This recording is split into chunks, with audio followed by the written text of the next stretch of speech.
Start, चलिए ठीक है, स्टार्ट करते हैं। हमारे पास केमिस्ट्री में unit number first, unit first हमारा, यूनिट फर्स्ट का मतलब आपके पास है एक बड़ा सा चैप्टर पहला जो कि हमें स्टार्ट करना पड़ेगा, ठीक है। तो यूनिट फर्स्ट हमारा क्या है, प्लीज साइलेंस, ठीक है, चुप करके बैठेंगे।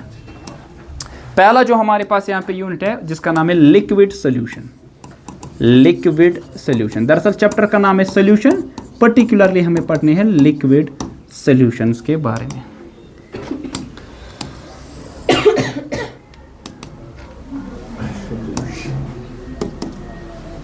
चलिए तो स्टार्ट करते हैं। पहले आपने 11th क्लास में भी पढ़ा होगा, इसका बेसिक पढ़ा होगा। What do you mean by solution, start करते हैं इससे। So what do you mean by solution, शाबाश, किसे कहते हैं सॉल्यूशन? शाबाश, मिक्सचर ऑफ 2 और मोर कंपोनेंट्स, शाबाश, ठीक। फिर हाँ चुप करो, डोंट मेक एनी नॉइज, बताओ। मिक्सचर ऑफ 2 और मोर कंपोनेंट्स, फिर शाबाश, फिर बात माना, इज कॉल्ड सॉल्यूशन। हाँ ठीक है, चलिए कोई बात, अब मैं बता देता हूँ, चुप करिए। सॉल्यूशन आपके पास आपने बता दिया, it is a mixture of, मगर कौन सा मिक्सचर? होमोजीनियस मिक्सचर, शाबाश, होमोजीनियस मिक्सचर ऑफ 2 या 2 से ज्यादा कंपोनेंट, 2 और मोर कंपोनेंट्स।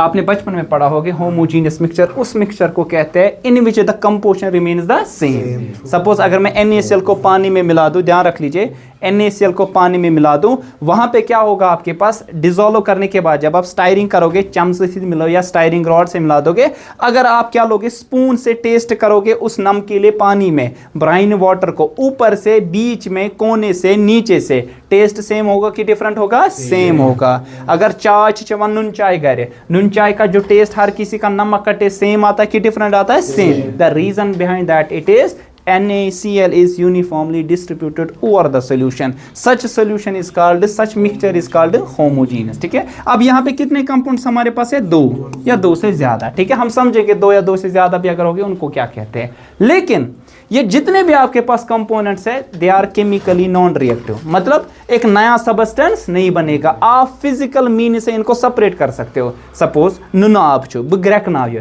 पानी क्या हो जाएगा? इवोपरेट, NaCl साल्ट उधर ही रहेगा। फिजिकल मीन से इन कंपोनेंट्स को आप सेपरेट करेंगे, इट मींस ये सारे कंपोनेंट्स हो गए chemically non reactive. Very important, ठीक है, which are chemically non reactive. इतना ही नहीं, देखिए सॉल्यूशन के हम डेफिनेट स्टेप बाय स्टेप पढ़ रहे हैं। एक तो सॉल्यूशन आपके पास होता है होमोजीनियस मिक्सचर, जितने भी कंपोनेंट्स हो गए केमिकली क्या हो गए? नॉन रिएक्टिव, ठीक है ना। पानी में नमक मिलाओगे, शुगर मिलाओगे, कुछ भी चीज मिला दोगे, आपके पास एक कंपोनेंट्स को इजीली सेपरेट कर सकते हैं, ठीक है ना।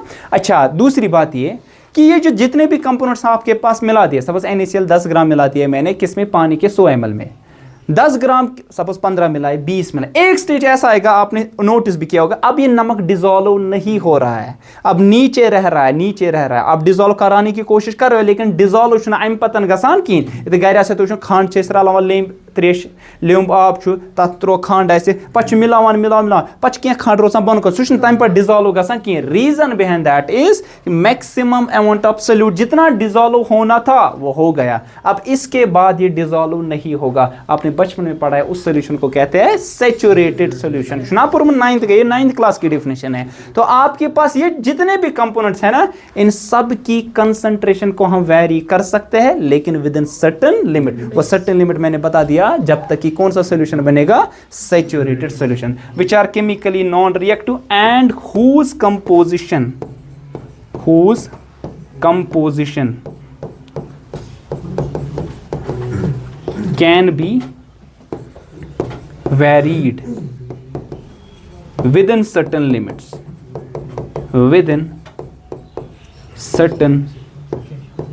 limits, हद है कि आपके पास एक हद है, एक सैचुरेशन लेवल आएगी, तब तक चेंज करते जाओगे। आप 10 ग्राम 5 ग्राम 8 ग्राम लो, मान लीजिए 15 से ज़्यादा मिलेगा नहीं, अब इसकी एक लिमिट आ गई, उसके बाद NaCl डिजोल्व नहीं होगा। ठीक है ना, आई बात समझ। तो डेफिनेशन क्या है सॉल्यूशन की? होमोजीनियस मिक्सचर, जितने भी कंपोनेंट्स है केमिकली नॉन रिएक्टिव, ये जितने भी कंपोनेंट्स है इनकी मिकदार को हम चेंज कर सकते हैं, लेकिन किसी हद तक वो सर्टेन लिमिट हमारे पास होगी। ठीक है ना।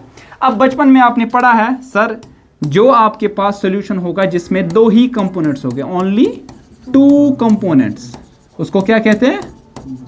शाबाश, हाँ किसी ने बोला, क्या कहते हैं इसको? Binary solution. Binary solution. और हमें जो पढ़ना है वो लगभग किसके बारे में? Binary solution. लगभग जीत परित जिंदगी मजन लक्ष्य पढ़ वो यूजुअली बाइनरी सॉल्यूशन है। और इस बाइनरी सॉल्यूशन में कितने कंपोनेंट्स हैं? 2। एक को क्या कहते हैं? सोल्यूट, दूसरे को अगर 2 से ज्यादा हो गए तब क्या? एक ही सॉल्वेंट होगा, बाकी सारे क्या हो गए? सोल्यूट। ठीक है, याद रख लीजिए। हमारे पास यहाँ पे बाइनरी सॉल्यूशन वो सॉल्यूशन है, एक कंपोनेंट सोल्यूट होगा, दूसरा कंपोनेंट सॉल्वेंट। ठीक है ना। आप में से जिन्होंने मेरे पास पढ़ा है 11th क्लास में हमने ये पढ़ा है, इवन अगर किसी ने 9th भी पढ़ा होगा, 9th क्लास में भी आपने ये पढ़ा होगा वहाँ पे। ठीक है, बता सोल्यूट किसे कहते हैं? जो डालते हैं इसमें सॉल्वेंट डालते हैं। सॉल्वेंट डालते हैं, चलो ठीक, कुछ ऐसा होता है। शाबाश सोल्यूट का तो मुख्य सब वनस फटरा जंजीर से पहाड़ फटरा साहिल साहब, आप बताओ कुछ पता? बुवाना भाई बुझो। सोल्यूट आपके पास वो कंपोनेंट है इस सोल्यूशन का which is in laser quantity, come quantity में जो होता है उसको क्या कहते हैं sir? Solute. Which is present in laser quantity, present in laser quantity.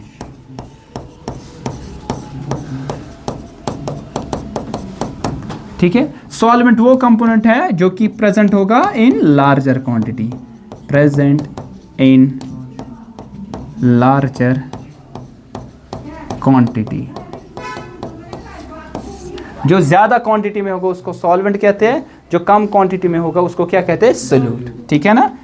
For example के तौर पे हम समझते हैं। ठीक है ना। सपोज बीकर एक है और आपने क्या किया, इसमें मिला दिया पानी को, पानी का आपने क्या लिया? H2O आपने लिया, मान लीजिए वजन के हिसाब से 100 ग्राम लिए। ठीक है ना। और इसमें आपने क्या किया? इसमें आपने NaCl या शुगर को मिला दिया, ये NaCl आपने 20 ग्राम मिला दिए। तो ऑब्वियसली कम क्वांटिटी में कौन है? NaCl, ये बनेगा सोल्यूट, और ज्यादा क्वांटिटी में कौन है? H2O, ये क्या बनेगा? सॉल्ट। व्हाट इफ दोनों की कंसंट्रेशन सेम हो? है ना सवाल। व्हाट इफ कंसंट, हाँ बताओ, बोथ इज सेम। बता दीजिए अगर दोनों की कंसंट्रेशन क्या होगी? सेम। कंसंट मिकदार, चाहे वजन वॉल्यूम किसी के हिसाब से भी बता, अगर इनकी क्वांटिटी सेम होगी तब कौन सोल्यूट कौन सॉल्वेंट कैसे पता चलेगा? किसी को भी नहीं ले सकते। तब सोल्यूट और सॉल्वेंट कैसे डिटरमाइन होता है? वो कंपोनेंट जिसकी शक्ल सोल्यूशन लेगा, वो कंपोनेंट जिसकी शक्ल सोल्यूशन लेगा वो सॉल्वेंट होगा, और अदर वन क्या होगा? Solute. With my example, suppose अगर आपने 100 ग्राम लिया NaCl और 100 ग्राम लिया वाटर, फिर मिला दोगे, दोनों की कंपोजिशन क्या है सर? Same concentration. मिला के मुझे पता जो सोल्यूशन की शक्ल होगी वो क्या होगी? लिक्विड। दोनों में लिक्विड कौन था? वाटर। तो water will be their solvent. ठीक है ना। तो यहाँ पे क्या लिखेंगे? सॉल्वेंट कौन होगा तब? सॉल्वेंट आपके पास वो होगा whose solution takes the state, solution takes the state, जिसकी शक्ल सोल्यूशन लेगा उन 2 कंपोनेंट्स में, वही कंपोनेंट्स आपके पास क्या होगा? यहाँ पे वो कंपोनेंट आपके पास सॉल्वेंट। ठीक है, यही मैंने अभी एग्जांपल दी। अगर आप क्या कर लेंगे, इसमें मिला देंगे सपोज शुगर केन शुगर या कुछ, ये 100 ग्राम शाबाश, और मिला देंगे पानी, वो आपके पास 100 ग्राम, वजन दोनों का सेम, तो H2O आपके पास स्टिल क्या आ जाएगा? सॉल्वेंट, और ये सोल्यूट आ जाएगा। ठीक है। अच्छा, व्हाट इफ स्टेट भी सेम होगी, है ना? What if both state and quantity is same? या 11th मज पोर्मुत महविश ये पढ़ा है, पहला टॉपिक है, ठीक है ना। अच्छा, अगर दोनों की क्वांटिटी भी सेम होगी, अब स्टेट विद में एग्जांपल वुचू क्या सा, मैंने क्या किया, मैंने इथेनॉल डाला, इथेनॉल, ठीक है ना, पानी में H2O, ठीक। मैंने दोनों, इथेनॉल क्या है, लिक्विड, ये सपोज 100 ml लिया मैंने, और पानी भी मैंने लिया 100 ml। या पानी होता है लिक्विड की, सॉलिड की, गैस, लिक्विड। इथेनॉल थी क्या आसान, लिक्विड। अब स्टेट थी क्या सेम, क्वांटिटी थी क्या, अब कौन सोल्यूट कौन सॉल्वेंट। तब एक चीज हमारे पास है जो कि हम पढ़ेंगे इलेक्ट्रोस्टैटिक चैप्टर ना फिजिक्स में, वहां पे पढ़ते हैं, उसको हम कहते हैं डाई इलेक्ट्रिक कांस्टेंट। ये मीडियम की आपके पास यहाँ पे प्रॉपर्टी होती है, मीडियम कांस्टेंट आसान। ये डाई इलेक्ट्रिक कांस्टेंट हम किससे डिनोट करते हैं, के से। जिस कंपोनेंट का डाई इलेक्ट्रिक कांस्टेंट ज्यादा होगा वो सॉल्वेंट होगा, और अदर वन क्या होगा सर, सोल्यूट। और इसके बाद कोई क्लासिफिकेशन नहीं है, क्योंकि किसी का भी डाई इलेक्ट्रिक कांस्टेंट सेम नहीं हो सकता। हमेशा डिफरेंट मीडियम्स का डाई इलेक्ट्रिक कांस्टेंट वो क्या होता है, डिफरेंट सबस्टेंस का डिफरेंट है, तो इसका मतलब उधर ही डिफरेंशिएट होगा, सोल्यूट कौन होगा और सॉल्वेंट कौन होगा, ठीक है। तो जिसका के का वैल्यू क्या होगा सर, ऐसे लिखूंगा मैं, ज्यादा, वही क्या होगा आपके पास, सॉल्वेंट। और जिसका कम होगा ऑब्वियसली वो क्या होगा सर, सोल्यूट आपके पास होगा, ठीक है। आई बात समझ, क्लियर छो वर्तन ध्यान थे वही पूर्व पढ़ना साख इंपॉर्टेंट चीज छो सर। जो आपके पास वो डेफिनेशन थी इससे पहले जो आपने स्टार्टिंग में बता दी, दो वाले आपके पास मैंने करेक्ट किया उसको, क्या, जिसको डालेंगे वो सोल्यूट, जिसमें डालेंगे वो सॉल्वेंट।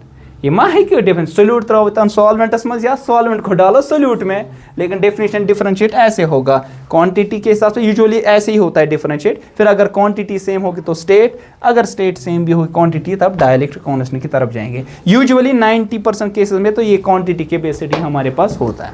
अच्छा, जितने भी लिक्विड्स हैं, मैं हर किसी सबस्टेंस की बात नहीं कर रहा हूँ, मैं कर रहा हूँ बात दुनिया में जितने भी लिक्विड्स हैं, लिक्विड्स एमंग लिक्विड्स, पानी का सबसे हाईएस्ट वैल्यू है डाइलेक्ट्रिक कांस्टेंट का, जो कि है 81। याद रख लीजिएगा, नोट में याद रख लीजिए, एमंग लिक्विड्स जितने भी लिक्विड्स है हमारे पास, उनमें पानी H2O है, उसका K का वैल्यू कितना है, 81, जो कि हाईएस्ट है लिक्विड्स में। अरे किसी सबस्टेंस का हो सकता है 200, लेकिन वो लिक्विड नहीं हो सकता, वो सॉलिड या गैस होगा। लेकिन लिक्विड्स में सबसे ज्यादा किसका है सर, पानी का है, वो कितना है, 81। तभी लगभग हर कोई सोल्यूट लगभग इसमें क्या होता है, डिसॉल्व। तभी आप पानी को क्या कहते हैं, यूनिवर्सल सॉल्वेंट। सुना होगा ना, पानी को हम कहते हैं यूनिवर्सल सॉल्वेंट, ठीक है। Almost dissolves all types of solutes,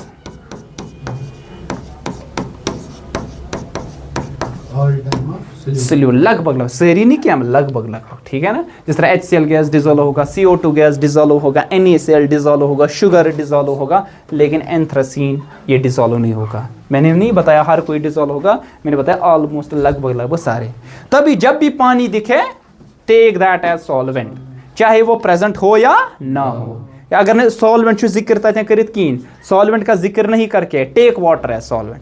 अगर मैंने लिखा है सोल्यूशन ऑफ ग्लूकोज का मैंने सोल्यूशन लिया, क्या मैंने मेंशन यहाँ पे किया, यहाँ पे सॉल्वेंट कौन है, नहीं, you take water as a solvent, ठीक है ना। और वहां जब भी पानी है उसकी क्वांटिटी मत देखो, कुछ भी मत देखो, ठोक के लिखो वहां पे कि H2 आपके पास यहाँ पे क्या है, सॉल्वेंट आ जाए, चाहे क्वांटिटी कम हो या ज्यादा हो, ठीक है ना।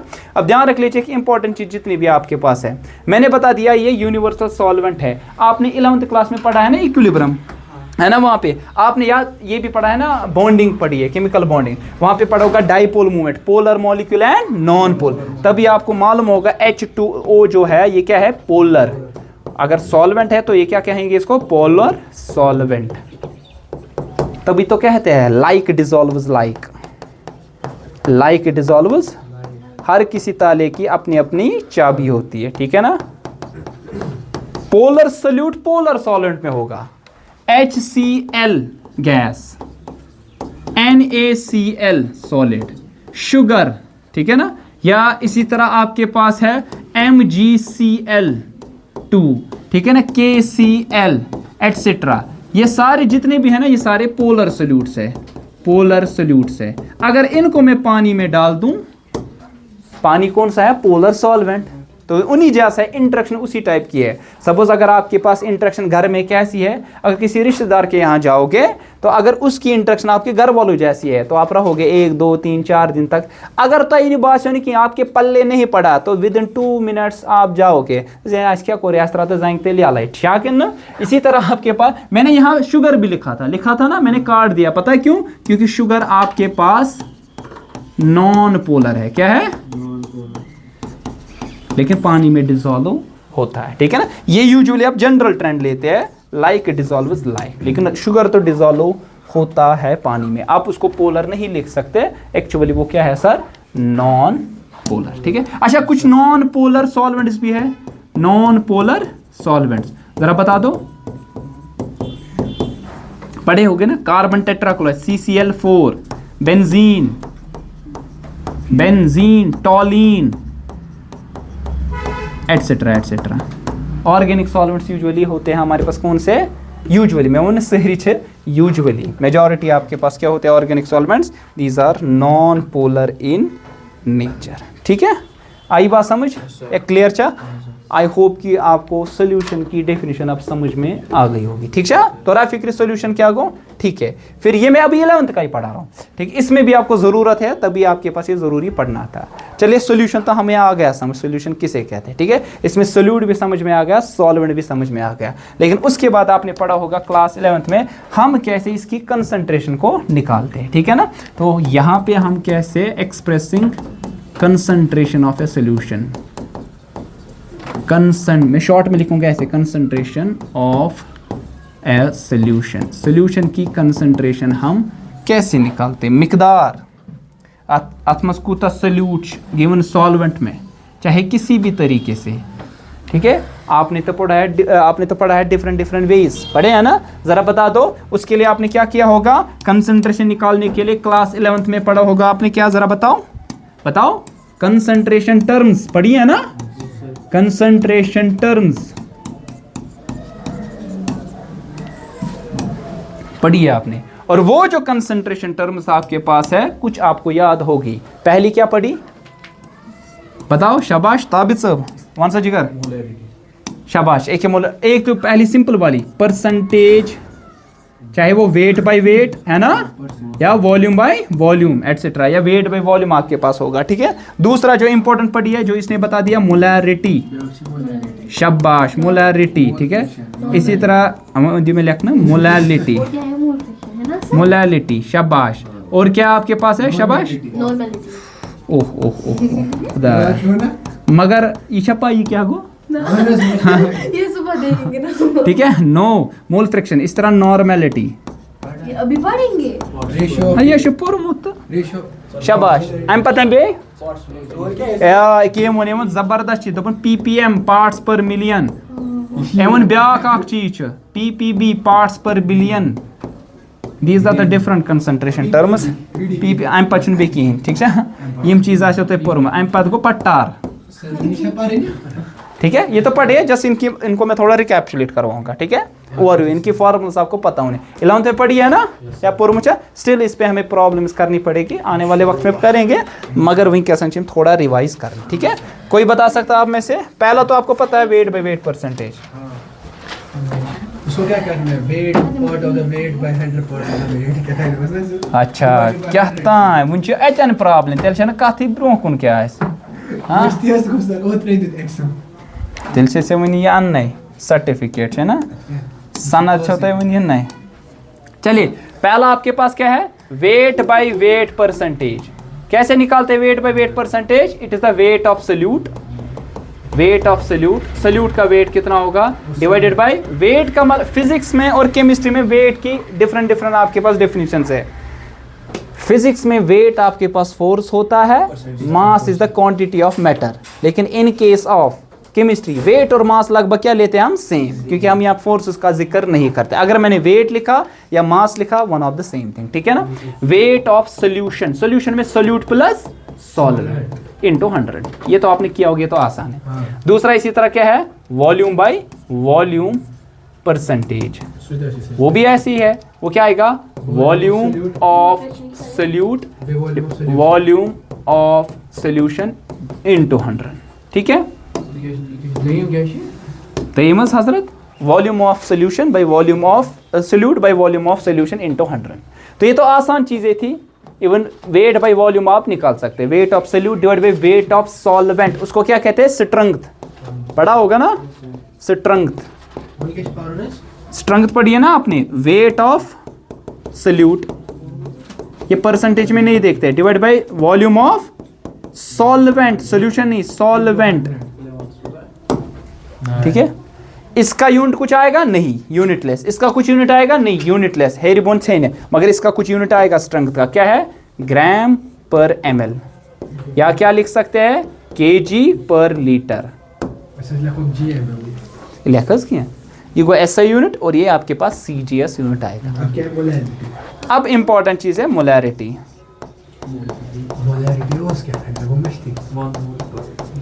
चुप करके बैठेंगे आप, जिससे मैं पूछूंगा वो बता देगा, अगर आपको कुछ बोलना है आपका वक्त आ जाएगा, बोलो अब आप, मोलैरिटी किसे कहते हैं, पर लीटर, पर लीटर, क्या ऑफ सॉल्वेंट के सोल्यूट, आप बताता हुई सर क्या, मोलैरिटी किसे कहते हैं, number of moles of a solute divided by volume of solute, शाबाश, नाइस। इसने बोला it's equal to number of moles of solute volume of solution in litres में। अगर आपके पास सोल्यूशन कुछ ऐसा है, ध्यान रख लीजिए, इसमें दो कंपोनेंट्स मिला है, ए आपके पास, दूसरा है बी, सपोज अगर आपने ए और बी में से, सपोज बी आपके पास सोल्यूट है और ए आपके पास सॉल्वेंट है, तो कितने मोल्स मिलाए, बी, बी का मतलब सोल्यूट के वॉल्यूम ऑफ सोल्यूशन में। अगर आपके पास ये वॉल्यूम mls में है तो मल्टीप्लाई किससे करेंगे, 1000, ये पढ़ा होगा आपने, 10⁻3। अच्छा, इसका यूनिट क्या आ जाएगा बताओ, यूनिट आ जाएगा मोल्स पर लीटर आपके पास, ठीक है, पढ़ा है ना, मोल्स का तो मोल्स है, वॉल्यूम का है यहाँ पे लीटर, ठीक है। अच्छा, फिर इसी तरह, अच्छा नंबर ऑफ मोल्स किसे कैसे निकालते हैं, number of moles given mass by molar mass, ठीक है, इसको ऐसे लिखते हैं, गिवन वेट या given mass by molar weight, ठीक है। इस पे हम प्रॉब्लम्स करेंगे ना इंशाल्लाह, ताकि अंतर बेहतरीन है, बस ये दिन इसको फॉर्मूला रिकैप्चुलेट करना। फिर आपने क्या देखा है, मोलैलिटी, मोलैलिटी,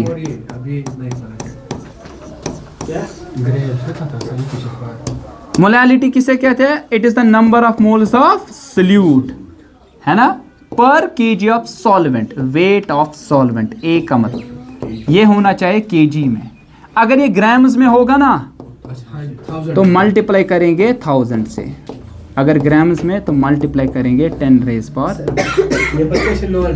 ध्यान थे, बी का मतलब है सोल्यूट का, number of moles of solute, A का मतलब है सॉल्वेंट, डब्ल्यू का मतलब है वेट, वजन लेना है, वॉल्यूम नहीं लेना है, वजन लेना है सॉल्वेंट का, वजन नहीं सोल्यूशन का लेना है, यहाँ वॉल्यूम लेना है पूरे सोल्यूशन का, आपके पास सॉल्वेंट का नहीं। ये था जो इंपॉर्टेंट चीज़ याद इतना सन। इसका यूनिट क्या आएगा ज़रा बताओ, moles per KG, moles per ऐसा यूनिट आएगा, मोल्स पर केजी, ठीक है।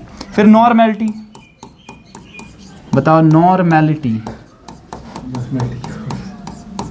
ताहिद साहब वन अत मज एन फैक्टर तल वनु नॉर्मेलिटी बराबर gram equivalents of solute divided by volume of solution. अगर ये mls में होगा तो मल्टीप्लाई किससे करेंगे 1000, ठीक है ना। नंबर ऑफ ग्राम इक्विवेलेंट्स आशा तो कोडमुत फार्मूला तल वनु क्या it's equal to given mass by equivalent mass, given mass divided by equivalent mass. अच्छा ये इक्विवेलेंट मास कित के कड़ा पत आते फार्मूला पर्मस it's equal to molar mass divided by n factor. वह हेचो यह ब्रो कुन इंशाल्लाह ये सवाल करो एन फैक्टर क्या होता है, ठीक है। हर किसी पे मैं प्रॉब्लम दिखा दूंगा, टेंशन नहीं कहीं तो ज़रूरत इंशाल्लाह रहमान तगी है। ये 11th तक थोड़ा आपको मत लगेगा फास्ट जा रहा हूँ, मगर ये 11th का है, वही मैं फार्मूलास फिर से लिख रहा हूँ। इस पर प्रॉब्लम्स करेंगे, धीरे धीरे समझ में आ जाएगा। फिर उसके बाद है मोल फ्रैक्शन। फ्रैक्शन का मतलब क्या होता है, पार्ट ऑफ ए होल, पूरे का एक हिस्सा। मोल फ्रैक्शन कैसे निकालते हैं सर, अगर आपके पास बहुत सारे कंपोनेंट्स है, सपोज ए है, बी है, सी है, सपोज डी है, जितने भी सपोज 3, अगर मुझे इसका हिस्सा निकालना है, मोल फ्रैक्शन ऑफ ए, यह है इसके कितने moles divide by total moles. B का हिस्सा निकालना है, इसके कितने moles divided by total moles. C का हिस्सा निकालना है, इसके कितने मोल्स डिवाइडेड बाय total. अगर इन सब हिस्सों को मैं ऐड कर दूं, वो किसके बराबर आ जाएगा 1। अकिस ूंटिस कड़ में 3 च पत मिलाव बह तिम च वापस, अत क्या बचे बे ूंट बच ना। इसी तरह fraction is a part of a whole. अगर मैंने यहाँ पे एक सेब के 3 हिस्से किए, जोड़ के वापस एक ही सेब बनने वाला है, तो जितने भी मोल फ्रैक्शंस हैं इन सब का जमा कितना आ जाएगा 1 के बराबर आ जाएगा। ठीक है, आई बात समझ। फिर अगर आपने देखना होगा ऐसे, तय करो समंदर में से आपने पानी का एक जग निकाला, समंदर में कितनी कमी हो गई, बहुत ज़्यादा है ना। इसी तरह आपके पास है समंदर है या आपके पास एयर है, इसमें ऐसे आपके पास सबस्टेंस है जो ट्रेसेस में हो गए। ट्रेसेस का मतलब है बहुत कम क्वांटिटी में हो गए, तो उनको तो हम ऐसे डायरेक्टली नहीं निकाल सकते, उनका वैल्यू बहुत छोटा आएगा। हम देखते हैं कि 1 मिलियन में उसका कितना हिस्सा है, 1 बिलियन में उसका कितना हिस्सा है, तो उसके लिए आ जाएगा पार्ट्स पर मिलियन और पार्ट्स पर बिलियन। ये 2 टर्म्स आपके पास उसी के लिए यूज होती है। PPM पार्ट्स पर मिलियन, ये होता है नंबर ऑफ पार्ट्स, चाहे पार्ट्स का मतलब है वजन हो, मोल्स हो, क्या हो, पार्ट्स ऑफ सॉल्यूट उसका divided by total number of parts, total number of parts of solution. अगर आपको मिलियन में देखना है, 1 मिलियन कितना होता है 10 लाख, तो 10⁻⁶ से क्या करना पड़ेगा, मल्टीप्लाई। इस तरह PPB पार्ट्स पर बिलियन, यही चीज इसके कितने हिस्से, उस सॉल्यूट के कितने हिस्से डिवाइडेड बाय टोटल हिस्से कितने हैं, मगर मल्टीप्लाई किससे करेंगे यहाँ पे, बिलियन। 1 बिलियन होता है 1000 मिलियन, 10⁹ से मल्टीप्लाई करना पड़ेगा। अख सवाल करो बस अख सवाल यह कटन, ये बीकर आपके पास है, इसमें मैंने मिलाया सोडियम हाइड्रोक्साइड NaOH, इसके 300 ग्राम नहीं, 300 नहीं 280 ग्राम्स इन ए सॉल्यूशन जिसका वॉल्यूम है मान लीजिए 300 ml। बता दीजिए मोलैरिटी कितनी है, मोलैरिटी, शाबाश फटाफट बता दीजिए मोलैरिटी कितनी है। आसान प्रॉब्लम है, बाकी वाली कल करेंगे। बताओ, बता दीजिए मोलैरिटी कितनी है। मोलैरिटी, ये सवाल ठीक है, आप निकालो। एक ये कर रहे हैं तौहीद साहब,